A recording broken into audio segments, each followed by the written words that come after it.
হলুদের পরিচর্যা করব, বিশেষ করে শুকনো হলুদ। যে হলুদ আমরা সেদ্ধ করে রোদে শুকাতে দিয়েছিলাম সেটি অনেকটাই শুকে গিয়েছে।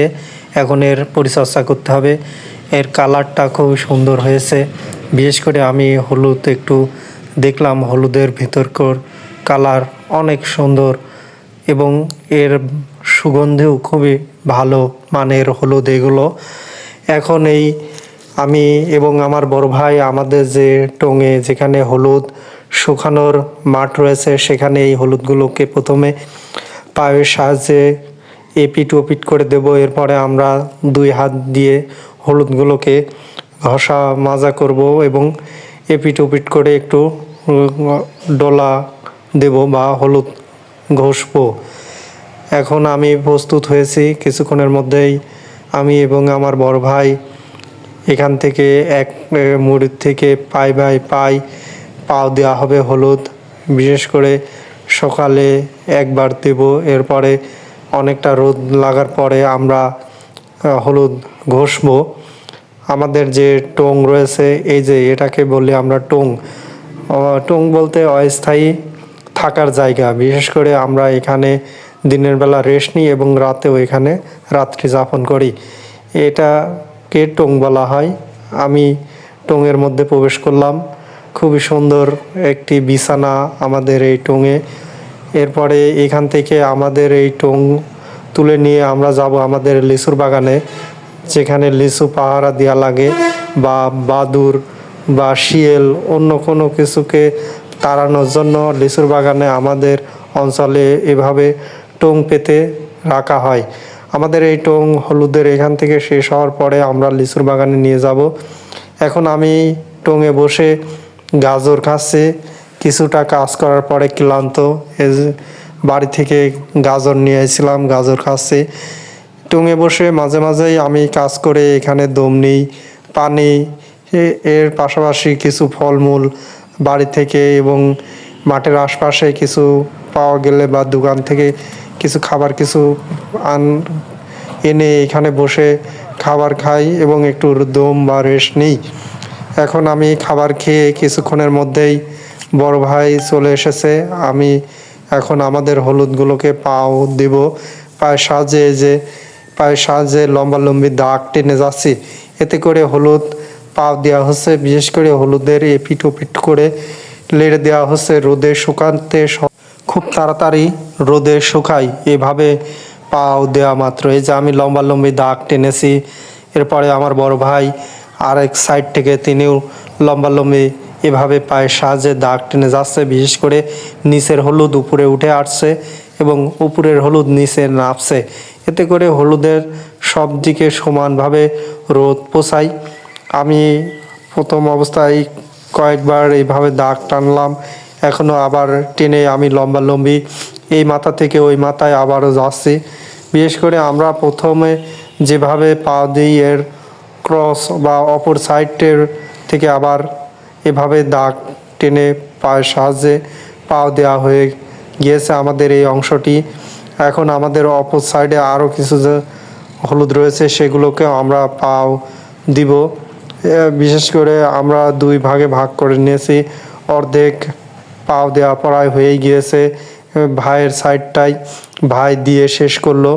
এখন আমরা আমাদের যে অপর সাইড রয়েছে সে অর্ধেক আবার পাও দেওয়া শুরু করেছি। বিশেষ করে আমি মাঝখান বরাবর আগে টেনে নিলাম। বিশেষ করে আমি এক সাইড থেকে পাও দিব, বড় ভাই তার পাশেই আরেক অপর সাইড থেকে পাও দিবে। এভাবেই আমরা ভাগ করে নিয়েছি যে লম্বি এভাবে পাও দেওয়া হচ্ছে।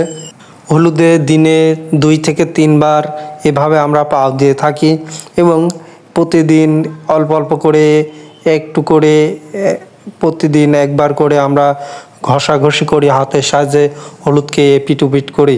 পাও দেওয়ার শেষে আমি আমাদের যে টং রয়েছে সেখানে কয়েকটি বড়ই পেড়ে আনলাম। বড় চাচার আমাদের টঙের পাশেই তার বড়ই গাছ রয়েছে, সেখান থেকে কয়েকটি বড়ই পেড়ে এনে আমি এখানে খাওয়া দাওয়া করে একটু রেস্ট নিচ্ছি। বিশেষ করে একটু শুয়ে থাকলাম, কারণ এখন একটু পাও দেওয়া হয়ে গেছে। পাও দেওয়ার পরে কিছুটা রোদ লাগার পরে আবারও আমরা আমাদের হলুদ ঘষাঘষি করব। তবে আধা ঘন্টা বা 1 ঘন্টা পর আমাদের সেই কাজ শুরু হবে। এর জন্য আমি কিছুটা রেস্ট নিলাম আমাদের টুঙে, সেখানে বসে এবং শুয়ে কিছুটা রেস্ট নেওয়ার পরে এখন পর্যায়ক্রমে আমি এবং আমার বড় ভাই উঠে বড় ভাই হাতের সাহায্যে হলুদগুলোকে একটু নাড়াচাড়া এবং ঘষাঘষি করছে। হলুদের ময়লা পড়ে যাচ্ছে, বিশেষ করে এই যে হলুদ দেখাচ্ছি যে পরিষ্কার করা হয়েছে এক সাইডে, আর এক সাইডে এখনও ঘষাঘষি বা পরিষ্কার করা হয় নাই। আমি এবং আমার বড় ভাই কাজে লেগে পড়লাম। এই যে আমি হাত দিয়ে ঘষছি, এই হলুদগুলো কাঁচা, এজন্য বেশি জোরে বা শক্তি দিয়ে ঘষাঘষি করা প্রয়োজন নেই। বেশি ঘষাঘষি করলে হলুদগুলো ভেঙে যাচ্ছে, এতে হলুদের মান কমে যাবে। এজন্য আমরা অল্প অল্প করে আস্তে আস্তে করে লাড়াচাড়া করছি, যাতে করে হলুদের গায়ের ময়লাগুলো পড়ে যায় এবং হলুদ চারদিকে সমান রোদ পায়। আমি এবং আমার বড় ভাই দুজন পাই বাই পাই নিয়েছি। যে বড় ভাই এক সাইডে নিয়েছে, এরপর আমি তার পাশেই আরেক সাইডের কিছু অংশ নিয়ে এভাবে লম্বালম্বি আমি এবং আমার বড় ভাই এগিয়ে যাচ্ছি।